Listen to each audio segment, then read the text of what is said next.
For thousands of years, scholars dismissed it as poetic exaggeration. Priests called it sacred truth. Historians called it legend. And for a long time, the scientific world sided with the historians. But then, the excavations began. The soil cracked open, and what came out of the ground didn't just challenge assumptions, it shattered them completely. This is not a story about belief. This is a story about evidence. The city that was never supposed to exist. In Homer's Iliad, written around the 8th century BCE, a magnificent city called Troy is described in extraordinary detail. Its towering walls, its layout, its position near the sea.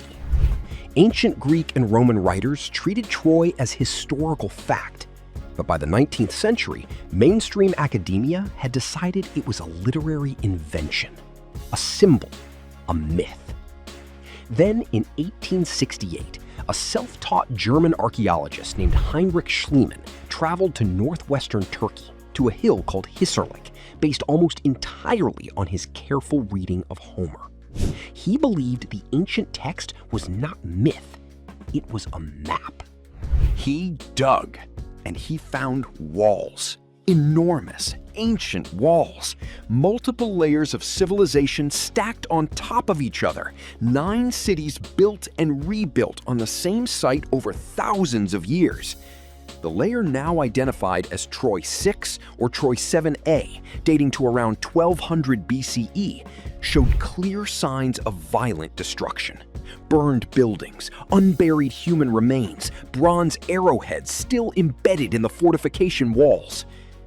Homer had described a city that professional scholars insisted did not exist.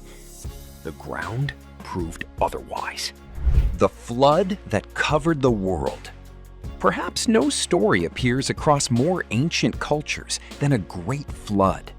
The Sumerian epic of Gilgamesh, written over 4,000 years ago, tells of a man named Utnapishtim who receives a divine warning, builds a massive boat, loads it with animals and his family, and survives a catastrophic flood that wipes out humanity.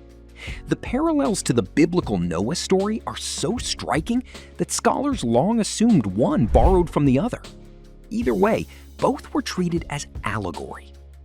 But neither story was taken seriously as history. They were classified as flood mythology, universal archetypes about chaos, divine punishment, and survival. Powerful stories, not real events. Then came the geology. In 1997, oceanographers William Ryan and Walter Pittman published research based on sediment core samples taken from the floor of the Black Sea. What they found was extraordinary. Beneath the current saltwater seafloor lay a sharp boundary in the sediment. Below that line, freshwater shells. Above it, saltwater species. The transition was abrupt and ancient. Their conclusion? Around 5600 BCE, rising Mediterranean waters breached a natural land barrier at what is now the Bosphorus Strait. The resulting flood was catastrophic. An entire freshwater lake, the ancient Black Sea, was inundated by salt water in a matter of months. The shoreline retreated by miles. Farmland vanished beneath the water.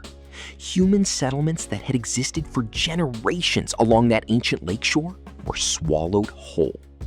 The people living there ran, and they carried their story with them across generations. The Great Flood was not a metaphor. It was a memory encoded in narrative and passed down across millennia. A city beneath the sea. The ancient Indian text Mahabharata, one of the longest epic poems ever composed, describes the glorious city of Dwarka, a golden city built by the god Krishna on the western coast of India.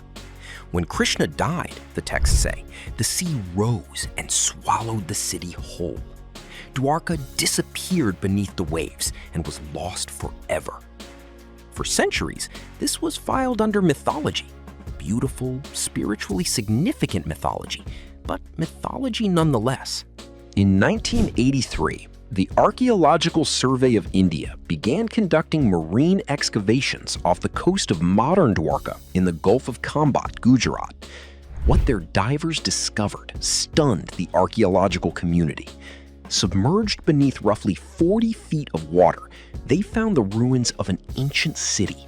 Stone walls, a defined city grid, stone anchors, pottery shards, beads, and structural remains consistent with a planned urban settlement.